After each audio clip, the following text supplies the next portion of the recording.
नमस्कार दोस्तों, आप सभी का स्वागत है आपके अपने YouTube चैनल में। सवाल का कहना क्या है कि सोनी और मोनी की आयु वर्तमान में 7 वर्ष का अंतर है। ठीक है, सोनी और मोनी की आयु में जो है वर्तमान में 7 वर्ष का अंतर है। यदि मोनी की आयु सोनी की 2/3 हो तो सोनी की आयु ज्ञात कीजिए। दोस्तों, आपको सवाल देखकर टांग लग रहा होगा, लेकिन इसको आप 2 सेकंड में कैसे बना सकते हैं। देखिए, जो कहता है वही करेंगे। मोनी की आयु जो है सोनी की 2/3 है। मोनी हम एम से लिख सकते हैं मोनी। इसकी आयु जो है सोनी की आयु, सोनी का 2/3 माने 2/3, सोनी का 2/3 है। यहाँ तक आपको कोई दिक्कत नहीं है। आइए, एस जो सोनी है बराबर के उस पार में गुना में है, इधर लाएंगे तो भाग में हो जाएगा मोनी, भाग में आ जाएगा सोनी बराबर 2/3। बटा का मतलब अनुपात भी होता है, अनुपात का मतलब बटा भी होता है। तो दोस्तों, सोनी का अनुपात निकल गया 2, मोनी का अनुपात निकल गया 2 और सोनी का निकल गया 3। ये देख सकते हैं। तो दोस्तों, इसको हम यहाँ पर लिख लेते हैं। मोनी का 2 निकला और सोनी का 3। ठीक है, अनुपात में 2:3। अब देखिएगा आप सवाल में कि सवाल में दिया क्या है, दोनों का अंतर दिया है 7 वर्ष का। योग रहेगा दोस्तों, अनुपात वाला का भी योग करेंगे। अंतर दिया तो अंतर करिए। 2 और 3 में कितना का अंतर? 1 का अंतर। अनुपात में 1 का अंतर है दोस्तों, जबकि रियल में है 7 वर्ष का अंतर। अनुपात में है 1 का अंतर, जबकि रियल में है 7 का अंतर। इसीलिए दोनों अंतर है, इसीलिए आपस में बराबर करते हैं। यानी अनुपात 1 का मान 7 निकल गया। अब तो आराम से निकल जाएगा। किसका पूछा है? सोनी का। सोनी का अनुपात में 3 है, तो अनुपात 1 का मान 7, तो 3 का मान दोस्तों 7×3 21 वर्ष। यानी सोनी की उम्र जो है 21 वर्ष है। अगर आपको पूछ देता दोस्तों कि मोनी की आयु कितनी है, तो यही अनुपात 1 का मान जब 7 है तो अनुपात मोनी में 2 है, 2 का मान 1 का अनुपात 7, तो 2 का मान 7 दूनी 14, गुना कर देते हैं 14 वर्ष। यानी दोस्तों, मोनी है 14 वर्ष की और सोनी है 21 वर्ष की। सोनी की पूछा है तो आपका आंसर निकल गया, ऑप्शन बी में है 21 वर्ष। मोनी का पूछता है दोस्तों 14 वर्ष होता है। तो देखिए, ये सोनी है 21 वर्ष का, मोनी है 14 वर्ष। 7 वर्ष का अंतर है कि नहीं? बिल्कुल है। तो दोस्तों, उम्मीद करते हैं इस ट्रिक को आप बहुत आसान तरीके से समझ गए होंगे। यह तरीका बहुत आसान है ऐसे प्रश्न के लिए दोस्तों। आइए एक सवाल और इसी तरह से देखते हैं, आपका पूरा क्लियर हो जाएगा। वीडियो अच्छा लगा तो वीडियो को लाइक कर दीजिए और चैनल को सब्सक्राइब जरूर कीजिए दोस्तों।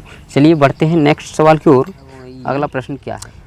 प्रश्न है, मदन और रतन की वर्तमान आयु में 5 वर्ष का अंतर है। यदि रतन की आयु मदन की आयु की 3/4 यानी 3/4 है, तो मदन की आयु ज्ञात कीजिए।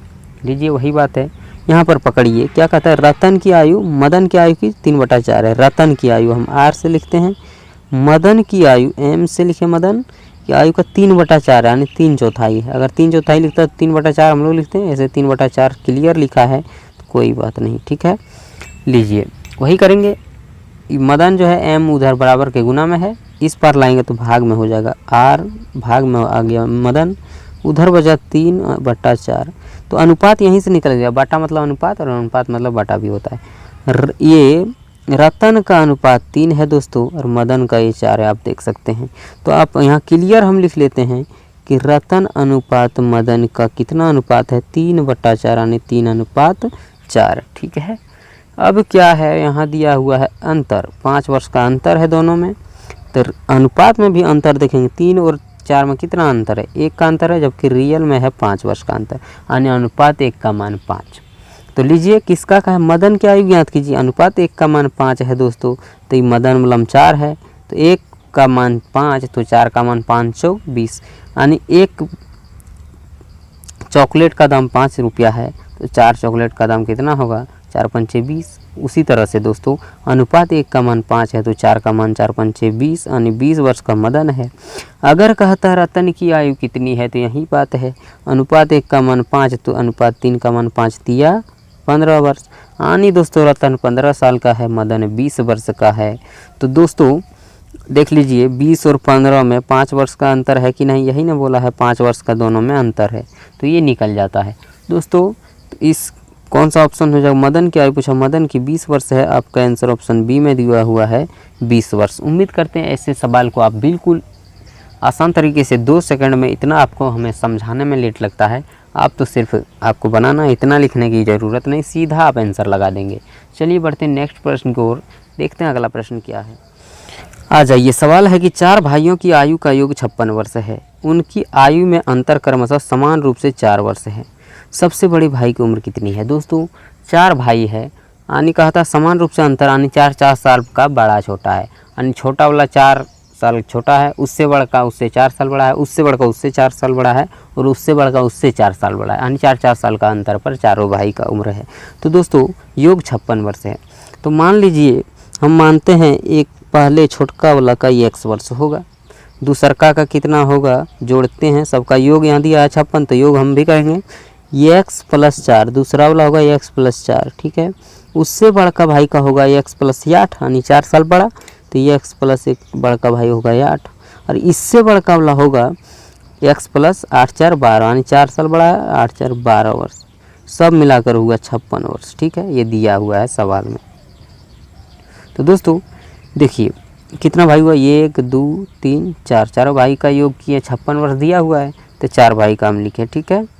तो लीजिए क्या ठो x हुआ, 1 2 3 4, 4 ठो x हुआ, हम लिखेंगे 4x प्लस इधर जोड़िए 4 8 4 12 12 12 24, इधर हो गया 24, 4x + 24 = 56। यहाँ तक कोई दिक्कत नहीं हुआ होगा, ठीक है। लीजिए 24 प्लस में है, उस पर जाएगा माइनस में हो जाएगा, इधर बचेगा 4x, 56 में 24 जाएगा दोस्तों, 56 में 24 जाएगा, 6 में 4 गया 2, 5 में 2 गया 3, 32 होता है, ठीक है। 4x = 32, तो x बराबर कितना हो जाएगा, 4 से काटिए 4 8 32, यानी x = 8। छोटका भाई 8 वर्ष का है दोस्तों, x का मान हम 8 निकाल लिए। कहता है कि बड़े भाई, बड़ा सबसे कौन है, x + 12 वाला बड़ा होगा, तो x का मान है 8 दोस्तों, और प्लस 12 है, 12 8 दोस्तों 20 वर्ष का होगा सबसे बड़का भाई। इसी तरह से जौन भाई का कहेगा आप बिल्कुल निकाल सकते हैं, x का मान जब निकल गया 8 तो निकाल सकते हैं। इसका कहता था 8 और 8 16, इसका कहता तो 4 और 8 12, ठीक है। तो जिस भाई का कहेगा बिल्कुल आप निकाल सकते हैं। देखिए ना, x वाला का 8 हुआ, इसका हुआ 8 4 12, इसका हुआ 8 8 16 वर्ष, इसका हुआ 20 वर्ष। 20 और 16 दोस्तों हुआ 36, 36 और हो गया 12 कितना 48, 48 और हो गया ये 8, कितना हुआ 48 8 56, 56 वर्ष हो गया टोटल। पिता और पुत्र के आयु का अनुपात 3:1 है। उनकी आयु का गुणनफल 147 है, तो उनकी आयु का योगफल क्या होगा। दोस्तों पिता और पुत्र के आयु का अनुपात 3:1 है, ठीक है। पिता से हम F से फादर लिख देंगे, पुत्र को S से सन लिख देंगे। ये दोनों का आयु का अनुपात है दोस्तों 3:1, ठीक है, यहाँ कोई दिक्कत नहीं। तो दोस्तों गुणनफल दिया हुआ है, तो ये दोनों में x हटा लीजिएगा, x। अगर योगफल और अंतर रहता तब x हटाने की कोई ज़रूरत नहीं है, योगफल दिया हुआ रहता, ये दोनों का अनुपात का भी योग करते हैं। अगर अंतर दिया हुआ रहता तो अनुपात का भी अंतर करते हैं, लेकिन दोस्तों गुणनफल दिया है तो गुणनफल में x हटाना होगा, यानी 3:1 है ना, तो हम इसको 3 के साथ भी x हटा लेंगे, और अनुपात 1 के साथ भी x हटाएंगे, 1 के साथ x हटाएंगे, एक x यानी सिर्फ x लिख देंगे, तो 1 उसमें छिपा हुआ रहता है, ठीक है दोस्तों। x हटा लिया उससे कोई दिक्कत नहीं, x से x खत्म, 3:1 ही रहेगा, लेकिन x हटाने के बाद बनाने में आसान होगा। तो देखिए गुणनफल दिया हुआ है ना कि 147, तो इसका भी गुना करिए, 3x और 1x को गुना हम लोग करेंगे तो कितना हो जाएगा, 3x गुना x यानी 3x² हो जाएगा। तो हम उतना नहीं लिखेंगे, सीधा 3x² लिख देते हैं, बराबर गुणनफल है दोस्तों 147। अनुपात वाला का गुणनफल दोस्तों हुआ 3x², जबकि रियल में है गुणनफल 147, ठीक है। स्क्वायर दोस्तों ये 3 इधर गुना में है, बराबर के उस पर जाएगा तो भाग में हो जाएगा, इधर क्या होगा x² बराबर 147 जो है रहेगा, और भाग में चल जाएगा ये 3, ठीक है। आपको क्लियर बताने के लिए इतना लिख रहा हूँ, आप सीधा आंसर लगा देंगे देखकर, मन में ही इसको काट लेंगे कि कितना 3 चौको 12 4 बचा 2 27 3 9 27, यानी 49 बार में ख़त्म। x² बराबर 49 आया दोस्तों, तो x बराबर क्या होगा, स्क्वायर हटेगा, बराबर के उस पर रूट चढ़ेगा, 49 में दोस्तों रूट चढ़ गया तो 49 का वर्गमूल होता है 7, तो हम सीधा लिख देते हैं यहाँ पर x बराबर 7। बात को समझ में आ गया होगा। तो x 7 माने दोस्तों पुत्र है दोस्तों 7 वर्ष का, x का मान जब 7 निकला तो पिता का आयु कितना होगा दोस्तों 3x, 1x का मान 7 है तो 3x का मान 7 3 21 वर्ष, पिताजी होगा 21 वर्ष का, पुत्र है 7 वर्ष का। सिर्फ पिता का आयु पूछता तो दोस्तों 21 वर्ष हो जाता है, सिर्फ पुत्र का आयु पूछता तो 7 हो जाता है। लेकिन कहा क्या है कि आयु का योगफल क्या होगा, दोनों को जोड़कर क्या होगा, 21 साल का पिता और 7 साल का पुत्र, दोस्तों 21 और 7 हो गया 28 वर्ष टोटल योगफल। आपका आंसर ऑप्शन सी। उम्मीद करते हैं दोस्तों आपको सवाल बहुत ही आसान तरीके से समझ में आ गया होगा। तो चलिए बढ़ते हैं नेक्स्ट प्रश्न की ओर, देखते हैं अगला प्रश्न क्या है। चलिए सवाल है कि लोहे और तांबे को 8:12 के अनुपात में एक साथ पिघलाया जाता है। यदि 30 केजी लोहे का उपयोग किया जाता है तो पिघले हुए मिश्रण का वजन कितना होगा। दोस्तों 8:12 के अनुपात में लोहा और तांबा को पिघलाया गया है, जिसमें जो है कहता है कि 30 केजी लोहा है। दोस्तों 8:12 है तो इसमें पहले लोहा तब तांबा, यानी पहले लोहा वाला है, लोहा है या 8 इसमें अनुपात में है दोस्तों 8, जबकि रियल में है वो 30। ठीक है, अनुपात में है 8 जबकि रियल में है 30। तो अनुपात 1 का मान कितना होगा, 30 में 8 से भाग दिया जाएगा। ठीक है, 30 दोस्तों रियल में है 30 केजी लोहा, जबकि अनुपात में है 8, तो अनुपात 1 का मान निकल जाएगा, 8 से भाग देंगे। और क्या कहा है सवाल ने कि तो पिघले हुए मिश्रण का वजन यानी टोटल वजन कितना होगा। तो दोस्तों अनुपात में टोटल कितना है, देखिए 12, 8, 20, तो 20 से कर दीजिए टोटल से गुना, टोटल निकल जाएगा। तो लीजिए 8 से 4 से काटेंगे 4 दूनी 8, इसको काटेगा 4 पंचे 20, ये 2 से कटेगा 30, 15 बार में 15 पचे 75, यानी दोस्तों 75 केजी का टोटल मिश्रण है आपका आंसर ऑप्शन डी। दोस्तों उम्मीद करते हैं इस बात को भी आप समझ गए होंगे। ठीक है, अगर यहाँ पर ये तांबा का अनुपात 12 है दोस्तों, अगर यहाँ दिया हुआ रहता कि 30 किलो तांबा है तो तांबा वाला से भाग देते हैं उसमें। ठीक है, लोहा था तो लोहा वाला से दिए। ठीक है, चलिए उम्मीद करते हैं इसको आप सीख गए होंगे। चलिए नेक्स्ट आ जाइए। सवाल है कि एक कॉलेज में 500 छात्रों में से 350 क्रिकेट खेलते हैं, 125 कबड्डी खेलते हैं, 75 जो है दोस्तों ना तो क्रिकेट खेलते हैं और ना ही कबड्डी खेलते हैं। कबड्डी और क्रिकेट दोनों खेलने वाले छात्रों की संख्या का प्रतिशत ज्ञात करें। लीजिए एक कॉलेज में दोस्तों टोटल 500 छात्र है, जिसमें 350 क्या है क्रिकेट खेलता है, 350 दोस्तों क्रिकेट खेलता है और 125 कबड्डी खेलता है। ठीक है, कोई दिक्कत नहीं है यहाँ पर। इसको जोड़ लीजिए, जोड़ते हैं तो कितना हो जाएगा, 5, 5, 2, 7, 3, 1, 4, 475 आदमी इसमें खेल रहा है। और 75 क्या है, ना तो क्रिकेट खेलता और ना ही कबड्डी खेलता है। तो लीजिए ये 500 दोस्तों छात्र है, 500 छात्र में दोस्तों ये 75 को क्या है कि ना ही कबड्डी खेलता है और ना ही क्रिकेट खेलता है, ये कुछ नहीं खेलता है। तो कितना आदमी खेलता है, 425 आदमी खेलता है। यहाँ तक कोई दिक्कत है। यहाँ पर कहा है दोस्तों कि 350 क्रिकेट खेलता है, 125 कबड्डी खेलता है, दोनों को हम जोड़े तो 475 हो गया। जबकि यहाँ कहा है सवाल ने कि 75 तो ना ही क्रिकेट खेलता है और ना ही कबड्डी खेलता है, यानी 500 टोटल कॉलेज में है स्टूडेंट और 75 को खेलवे नहीं करता, यानी 425 से आदमी खेलता है, जबकि यहाँ है 475। तो बात नहीं बन रहा है। इसमें बात क्या है कि 475 से ही कितना कम है, 425, 50। तो दोस्तों 50 आदमी ऐसा है जो दोनों खेलता होगा।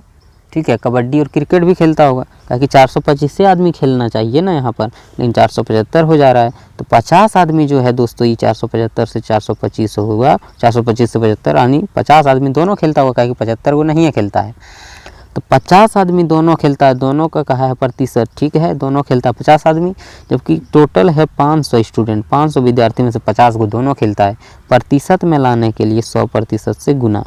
ठीक है, लीजिए 500 से इसको 5 बार में कट जाएगा, 5 बचा, 5 से 50 को काटेंगे 10 बार में, यानी 10% दोस्तों ऐसा स्टूडेंट है जो दोनों खेलता है। तो उम्मीद करते हैं इस सवाल को भी आप सीख गए होंगे। चलिए नेक्स्ट आइए। सवाल है दोस्तों कि यदि एक त्रिभुज का परिमाप 20 सेंटीमीटर है और तीनों भुजाएं पूर्णांक है तो ऐसे कितने भिन्न भिन्न त्रिभुज संभव है। दोस्तों परिमाप 20 मीटर है और तीनों भुजा पूर्णांक है, तो ऐसे कितने त्रिभुज संभव है, यानी कितने त्रिभुज बन सकता है। तो दोस्तों इसका एक आप याद रखेंगे कि 20 पेरीमीटर है। अगर सम संख्या में रहेगा, देखिए आपको मैं बता देता हूँ, त्रिभुज की संख्या निकालने के लिए अगर सम संख्या रहेगा तो दोस्तों क्या होगा, परपेंडिकुलर यानी परिमाप का स्क्वायर करके उसको 48 से भाग देना है। ठीक है, और जबकि विषम संख्या में रहेगा, जैसे 20 सम संख्या है, अगर विषम संख्या में रहेगा तब क्या होगा, तब भी दोस्तों यही है कि परपेंडिकुलर में 3 जोड़कर यानी परिमाप में 3 जोड़कर स्क्वायर करिए और भाग 48 से ही दीजिए। 48 से देने का ट्रिक है दोस्तों, 48 कहाँ से आया ये मत पूछिएगा। ठीक है, तो इसमें सम संख्या है 20 सेंटीमीटर, तो सीधा हम परिमाप का स्क्वायर बटा 48 करेंगे। परिमाप का स्क्वायर यानी 20 का स्क्वायर दोस्तों 20 20 हाँ 400 हुआ।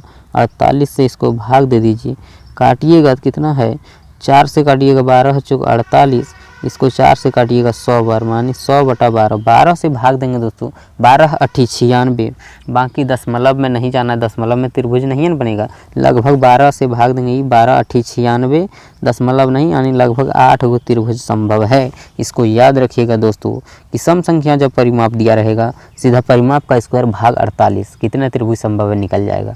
अगर विषम संख्या में परिमाप रहेगा तो उसमें 3 जोड़िए सम हो जाएगा और स्क्वायर करके 48 से भाग दीजिए, आ जाएगा कितने त्रिभुज संभव है। उम्मीद करते हैं दोस्तों वीडियो अच्छा लगा होगा। वीडियो अच्छा लगा है तो लाइक ज़रूर कीजिए, चैनल को सब्सक्राइब अभी तक नहीं किए हैं तो चैनल को सब्सक्राइब कीजिए। दोस्तों आज के लिए इतना ही, फिर मिलते हैं किसी नेक्स्ट वीडियो में, तब तक के लिए थैंक यू।